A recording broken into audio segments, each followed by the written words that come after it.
काकी, आपके बेटे ने मनी ऑर्डर भेजा है।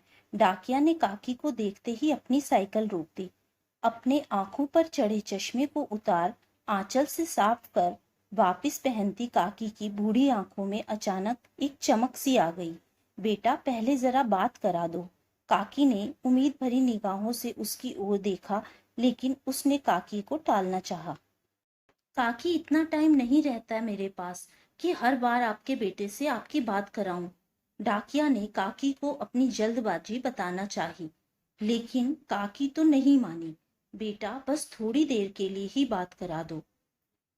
काकी, आप मुझसे हर बार बात कराने की जिद ना किया करो।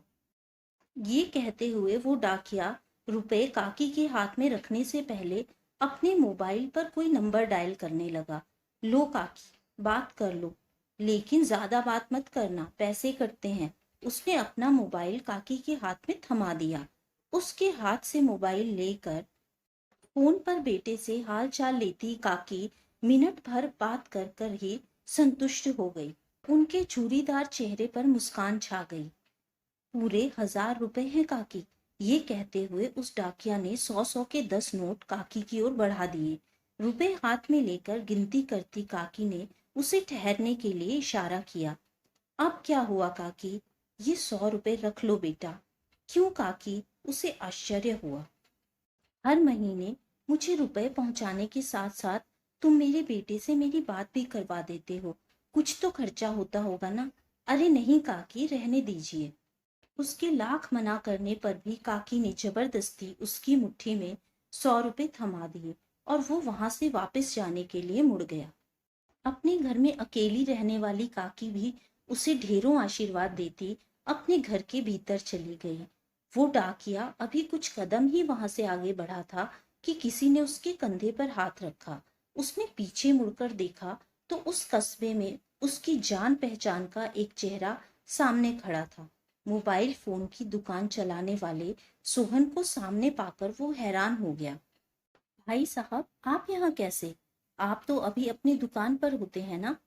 मैं यहाँ किसी से मिलने आया था, लेकिन मुझे आपसे कुछ पूछना है। सोहन की निगाहें उस डाकिये के चेहरे पर टिक गई।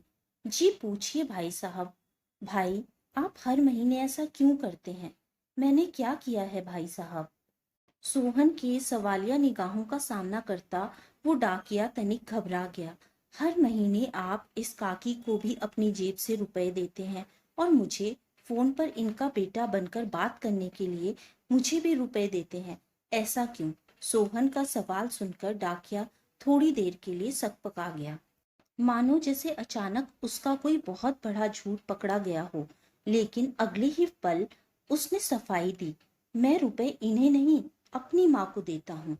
क्या? मैं समझा नहीं। उस डाकिया की बात सुनकर सोहन हैरान हुआ।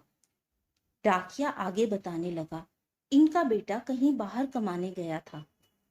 वो हर महीने अपनी माँ के लिए 1000 रुपए का मनी ऑर्डर भेजता था, लेकिन एक दिन मनी ऑर्डर की जगह इनके बेटे के एक दोस्त की चिट्ठी काकी के नाम आई थी।